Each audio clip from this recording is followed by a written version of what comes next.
저희 조선일보에서 오늘자로 이제 단독으로 저희 정치부의 신지인 기자가 쓴 기사인데요. 바로 지금 특검법을 드디어 박상용 검사가 예언한 대로 공소 취소 특검법을 발의를 했다는 것입니다.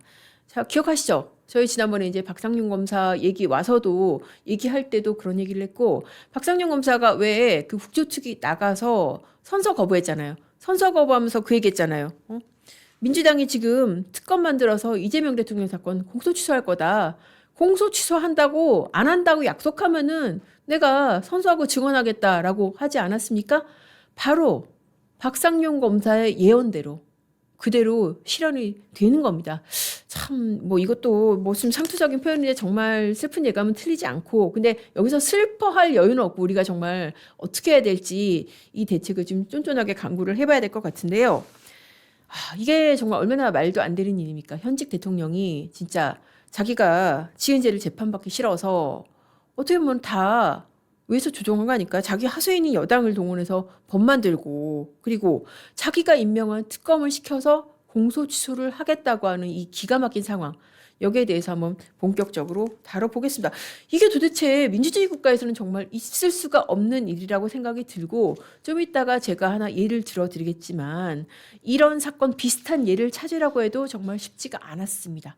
과거에 페루의 후지모리 대통령 사례가 있는데 이거조차도 지금 우리나라에서 벌어지려는 일에 비하면 저는 순한 맛이라는 생각이 들어요. 자, 먼저 민주당이 사실 거짓말한 것부터 좀 짚어야 될 것 같습니다. 국조특위 끓일 때부터도 그런 의혹이 시선이 많이 있었잖아요. 이거 이재명 대통령 공소취소용 특검 아니야? 공소취소용 국정조사 아니야? 라고 했을 때 민주당이 뭐라고 했습니까? 아니다. 공소취소용 아니다. 라고 했잖아요. 최근까지 그렇게 했어요. 언제까지? 지난달 29일까지도 이거 공소취소권 줘가지고 지금 특검 만들려는 거 아니야? 그러니까 아니라고 했어요. 전혀 아니라고 했는데 자 30일 이 전체 회의를 끝으로 국조특위가 이제 마감을 했습니다. 그러니까 바로 이제 본색을 드러낸 겁니다. 자, 법안을 발의를 했어요. 특검법 초안이 어떻게 발의가 됐냐면은 이 조항이 들어갔습니다. 재판이 진행 중인 사건에 대한 공소 취소 여부도 포함을 한다. 이렇게 됐습니다. 그러니까 공소 취소용 특검을 지금 따로 만든 겁니다. 자, 지금 2차 종합특검에서는 이런 조항이 없죠. 그러니까 2차 종합특검에서는 공소취소 못합니다. 그러니까 아예 공소취소용 특검을 따로 지금 만들겠다는 겁니다. 자, 이게 왜 지금 이런 조항을 만들었냐? 이거를 법적으로 한번 따져보겠습니다. 원래 공소취소라는 것은 공소를 제기한 검사가 할 수 있는 겁니다. 그런데 공소취소라는 게 이게 정말 보통 어지간해서는 검사들이 생각조차 안 하는 겁니다. 왜 우리 지난번에 안미영 검사님 한번 나왔잖아요. 안미영 검사가 그런 얘기 했잖아요. 그러니까 이 근로기준법 위반 사건, 임금체불 사건에서 임금 받았어요. 그래서 이거 처벌 원치 않습니다. 그렇게 처벌부선 의사 표시했어요. 그 사건에 대해서 판사가 검사한테 요청을 합니다. 이거 공소취소 좀 해주세요.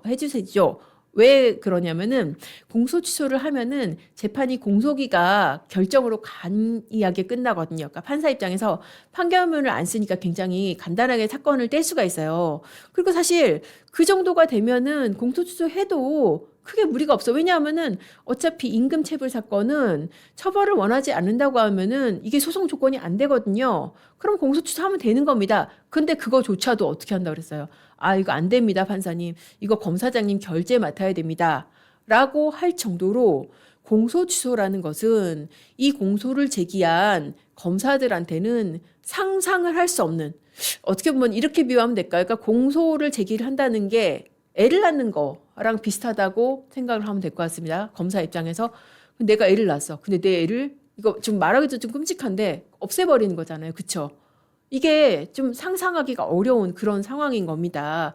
그렇게 당연히 법적으로 처벌을 할 수 없는 사건의 공소취소조차도 신중히 정말 안 하는 게 공소취소야. 왜냐? 내가 공소제기, 이 사람이 유죄 확증이 있다고 해서 공소제기한 거를 스스로 걷어들이는 거니까.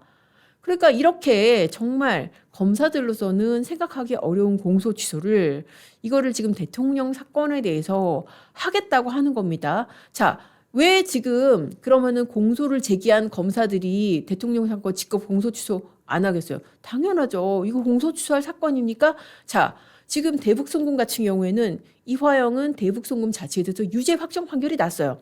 그러니까 검사가 공소 제기했고 이거를 1심 3명의 판사, 2심 3명의 판사, 그리고 대법원의 4명의 소부 대법관까지 다 유죄라고 다 확정을 도장을 찍은 겁니다. 그런데 이걸 어떻게 공소 취소를 해요? 자, 그리고 대장동 보겠습니다. 자, 1심에서 유죄 판결 났습니다. 공범들이. 그러면은 1심에서 유죄 판결 난 공범들이 누구예요? 그리고 저기 유동규 씨. 유동규 씨는 이제 그 도계공, 성남 도계공 간부죠. 그리고 대장동 업자들. 이 사람들이 유죄가 났으면은 당시 성남시장이던 이재명 대통령 어떻겠어요? 이거는 뭐 결과는 안 봐도 뻔한 거죠. 그런 사건을 왜 공소 취소를 하겠습니까? 못 하는 거죠. 이거는 내가 손에 도장을 들고 찍는 순간 나는 법외국죄로 처벌 대상이 되는 겁니다. 그러니까 검사들은 못합니다. 안 하는 게 아니라 못합니다. 그거를 아는 거예요. 그러니까 어떻게 한다? 그러니까 차도살인을 하는 거죠. 이 검사들이 안 하니까 어떻게 한다? 법을 만드는 거예요. 특검이 사실 특검은 이 사건을 수사한 사람들이 아니잖아요. 그런데 어떻게 하겠어요? 지금 국조특위를 벌여가지고 한판 구판을 벌였잖아요. 그래서 우리는 전혀 인정 안 하고 객관적으로 드러난 것으로도 사건의 조작의 흔적은 발견할 수 없지만 사건 조작됐다고 우길 겁니다. 그러면서 이 조작을 규명하기 위한 특검을 만들 겁니다. 이번에 지금 만든다는 거죠. 그리고 이 특검에서 자, 진행 중인 사건에 아까 조항 다시 보여주시겠어요? 진행 중인 사건의 공소, 재판이 진행 중인 사건에 대한 공소 취소 여부도 포함한다. 라고 이렇게 법 자체에서 규정을 해버리는 거예요. 왜? 이미 기소한 검사들, 수사한 검사들은 이거 곧 죽어도 공소 취소 못하니까 특검이 내가 하겠다. 내가 수사는 안 했지만은 법으로 이렇게 만들어가지고 내가 수사해서 기소한 사건은 아니지만은 자, 이거 조작된 것 같으니까 이렇게 진행 중인 사건에 대한 공소 취소까지도 내가 결정할 수 있게끔 그렇게 법으로 지금 만든다는 겁니다. 기가 막히는 거죠, 진짜. 이게 도대체 민주주의 국가에서 이게 가당키다 한 일입니까? 자, 이게 사실 공소추는 제가 아까 말씀드린 대로 이 검사가 검사장 결재를 맡아서 하거나 아니면은 정말 뭐 중요하고 정말 의미 있는 사건 같은 경우에는 법무부 장관이 검찰총장을 지휘해서 할 수가 있겠죠. 근데 그조차도 제대로 된 법조인은 지금 할 수가 없는 사건들인 거예요. 그러니까 이렇게 법으로 만들어서 대통령 사건의 공소를 취소를 하겠다는 겁니다. 이건 사실 특검을 어떻게 보면은 진짜 사조직으로 이용을 하는 거죠. 그렇게 해서 법망을 우회하려고 지금 꼼수를 부리는 겁니다. 자, 근데 이게 얼마나 이해충돌적인지. 그러니까 원래 이원석 검찰총장도 그런 얘기를 했죠. 그 국조특위 출석해가지고 누구도 자기 사건의 재판관이 될 수 없다라고 했는데 이번 상황은 정말 전형적으로 진짜 자기 사건을 자기가 판단하는 그런 구조이거든요. 자, 이해충돌 구조를 한번 보여드리겠습니다. 자, 특검을 누가 임명하냐? 대통령. 자, 특검법이 이렇게 어떻게 시행이 되나? 자, 특검법이 국회를 통과를 합니다. 그러면은 국무회의 누가 주재예요? 대통령이. 국무회의 재가를 거쳐서 시행을 합니다. 자, 특검 누가 임명한다고요? 이재명 대통령이. 근데 그 특검이 뭘 한다? 피고인 이재명의 범죄 혐의에 대한 공소 취소. 결국 그게 목표 아닙니까? 그거 하자고 지금 저거 발의한 거 아니에요? 그러니까 정말 기가 막힌 이해충돌 구조가 되는 겁니다. 그야말로 특검이라는 조직으로 이재명 죄 지우기를 하는 그런 상황이 되는 거죠. 그러니까 정말 법조계로서는 경악을 할 수밖에 없고 그렇지 않습니까? 사실 법조계가 아니더라도 도대체 민주국가에서 어떻게 그러니까 정말 사법적 판단에 의해서 기소를 하고 법원의 판단까지 일부 끝나고 일부 확정된 사건에 의해서 어떻게 대통령이라는 이유로 사건이 조작됐다는 억지를 쓰면서 이 공소 취소, 그러니까 법원이 들고 있는 사건들을 뺏어서 날려버리는 그런 걸 할 수가 있을지 정말 진짜 말도 안 되는 거죠. 이거는 진짜 정말 위헌이에요. 위헌적이에요. 왜냐하면은 사실 사법권은 어디 속한다고 돼 있어요? 법원에 속한다고 지금 헌법에 규정돼 있잖아요. 그런데 이거를 갖다가 정면으로 부정을 하는 겁니다. 법원이 이미 기소돼서 법원이 판단해야 될 사건들을 어떻게 한다? 특검이 공소 취소를 해버릴 수 있게 하는 굉장히 지금 위헌적인 법안을 만들고 있는 겁니다. 그러니까는 이제 그 조선일보에서 그 기사 쓴데 그 고위 법관 출신 변호사가 뭐 그런 얘기를 했다고 그러잖아요. 이미 유죄가 선고된 사건을 국회가 국정조사 대상으로 하는 거 그것도 기가 막힌 일인데 또 국회가 조사 결과 바탕으로 특검이 공소 취소를 한다? 이거는 전례가 없는 일이다. 그냥 전례가 없는 일이 아니고 세계사적으로도 전례가 없는 일이라고 생각이 듭니다. 그래서 제가 부지런히 찾아봤어요. 과연 세계사적으로 이런 전례가 있는지. 비스무리할까요? 한번 이 사건 한번 보시죠. 자, 그렇게 해서 제가 에세이에서 찾은 사건이 바로 이 사건이었습니다. 자, 독재자 후지모리, 그러니까 페루 대통령의 후지모리 이 사례를 그나마 비슷하다고 해서 들 수도 있을 것 같은데요. 알베르토 후지모리 전 대통령이 사실 이제 2009년도에 학살, 인권침해, 뇌물수수 죄명이 어마어마합니다. 이런 죄목으로 징역 25년형을 학살까지 가는데 징역 25년이면 우리는 저기 윤석열 전 대통령 뭐 계엄했다고 하던 무기징역 받았는데 징역 25년형을 선고를 받았어요. 근데 이 사람이 굉장히 이게 두터운 그런 그 네트워킹을 구축을 하면서 쿠친스키 대통령을 어떻게 보면은 좀 그거 삶은 거죠. 그래서 이 사람이 이제 후지모리 계파하고 이제 연결이 돼 있으면서 이 쿠친스키 대통령이 후지모리를 사면을 했습니다. 사실 이거는 어떻게 보면 셀프는 아니지만은 그러니까 손을 썼다 이제 그 정도로 볼 수가 있겠죠. 근데 이게 지금 어떻게 되냐? 이거를 자 대법원에서 이걸 사면 부당하다. 라고 취소를 합니다. 그러니까 사실상 어떻게 보면은 손을 써서 한 그런 셀프 사면 비스무리한 거에 대해서 대법원이 어떻게 했다? 이거 부당하다라고 취소를 했습니다. 굉장히 결기 있죠. 그래서 후지모리가 다시 감옥을 갔어요. 근데 여기서는 또 헌재가 우리랑 비슷한가요? 그럼 헌재가 또 이제 또 후지모리 편을 드는 거예요. 헌재가 이거 이게 대법원 판단이 문제가 있다. 이러면서 또 후지모리 편을 들었고, 그러니까 또 헌재에서 다시 풀려났다가 다시 또 이제 미주 인권위원회, 이제 세계적인 인권단체 이런 데서 이건 또 부당하다. 헌재 결정이 부당하다라고 하면서 다시 또 뒤집히고, 이렇게 지금 여러 국가 기관들의 엇갈리는 결정 속에서 석방됐다가 재수감됐다가 그야말로 이게 뭡니까? 진짜 대통령이 정말 어마무시한 죄를 지어서 수감돼야 되는 처지에 있는데 그거를 사실상의 셀프 사면을 시도를 했다가 국가기관끼리 서로 멱살 잡고 싸우는 그야말로 처참한 사법 혼란인데요. 자, 그렇게 해서 후지모리가 그 어떻게 됐냐? 16년의 수감 생활 끝에 2023년 말에 결국 또 헌재가 손들어준 거예요. 그래서 석방이 됐어요. 그렇지만 국제사회가 욕을 많이 했죠. 이거 국제법 무시다. 왜냐하면 이거는 이제 전범 성격이니까. 그리고 희생자에 대한 모욕이다. 라면서 굉장히 강력한 비판을 받았었습니다. 자, 그런데 어떠세요? 우리 지금 이렇게 해가지고 특검법으로 대통령이 임명하는 특검이 대통령의 죄를 사한다. 라고 한다면 이거 국제사회 웃음거리 되지 않겠습니까?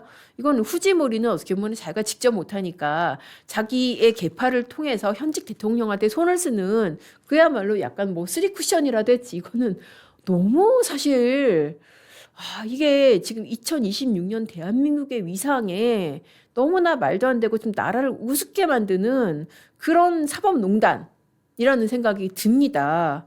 자, 이걸 후지모리보다 못한 짓을 하겠다는 것 같은데 이거 어떻게 우리가 가만 보고 있어야 될지. 그래서 과연 우리가 여기에 대해서 이 잘못을 바로잡고 시정하고 저항할 방법은 없는지 한번 제가 찾아봤습니다. 여러분들의 의견을 들었고 제가 이제 많은 자료를 찾아보니까 일단 이런 것들을 좀 생각을 해볼 수가 있을 것 같습니다. 이렇게 공소 취소 권한을 갖는 특검이 만약에 출범을 한다. 그래서 이 특검법에 따라서 사건 조작했다고 우기면서 공소 취소를 한다. 라고 한다면은 일단 위헌법률 심판 청구를 좀 해봐야겠죠. 이거 위헌 아닙니까? 제가 아까 말씀드린 대로 상권관리 위배잖아요. 법원이 들고 있는 사건에 대해서 특검이 특검법에서 조항 하나 있다는 이유로 그거를 빼앗아 가지고 찢어버린다? 이거는 법원의 사법권 침해 아닙니까? 그렇게 해서 이 법률, 그러니까 특검법이 이 법원의 사법권을 침해한다라는 이유로 위헌법률 심판을 좀 청구를 해봐야 되지 않을까. 그러면서 효력정지 가처분. 그러니까 위헌법률 심판의 최종 결론이 날 때까지 가처분 신청을 할 수가 있단 말이죠. 그런 방법을 생각을 해볼 수도 있고. 그리고 사법부의 독립 의지가 중요하다. 이건 뭐냐면은 글쎄요. 근데 지금의 법원에 그거를 기대를 할 수 있을란가 모르겠는데 그래도 한번 좀 기대를 걸어보는 그런 차원이에요. 뭐냐면은 보통은 이제 검찰이 공소 취소를 하면은 법원이 공소 기각 결정을 합니다. 그런데 어떤 용기 있는 판사가 지금 너무 꿈이 큰가요? 그러니까 어떤 용기 있는 판사가 이건 안 되겠어. 너네가 공소 취소하더라도 나는 이거 공소기각 못 하겠어. 라고 하면서 잠깐 스톱. 내가 이거 위헌법률 심판 제청 한번 해볼게. 라고 하면서 판사가 스스로 위헌법률 심판 재청 신청을 이 특검법에 대해서 한번 하는 그런 광경을 한번 기대를 해볼 수 있지 않을까. 어때요? 너무 꿈인가요? 큰 꿈인가? 근데 정말 진짜 사법권의 독립을 주장할 수 있으려면은 그 정도 결기는 저는 있어야 된다고 생각을 하고요. 가장 치명적이고 가장 확실한 대책, 치명적이라는 게 그들, 그러니까 민주당이라든지 이 특검법을 추진하는 여권 입장에서 가장 치명적이고 우리가 할 수 있는 가장 강력한 대책은 결국 다가온 6.3 지방선거, 정치적인 심판과 응징이 가장 강력하지 않을까 싶습니다. 야, 진짜 자기의 범죄를 덮으려고 이건 국가 시스템을 파괴를 하는 거잖아요. 이거를 정치적으로 정말 강력하게 심판을 해야죠. 이렇게 정말 입법 독재로 어떻게 보면 좀 법치를 유린하는 거 아닙니까? 이런 사람들한테 우리가 지금 입법 권력 다 내주고 행정 권력, 거기다가 지방 권력까지 내줘야겠습니까?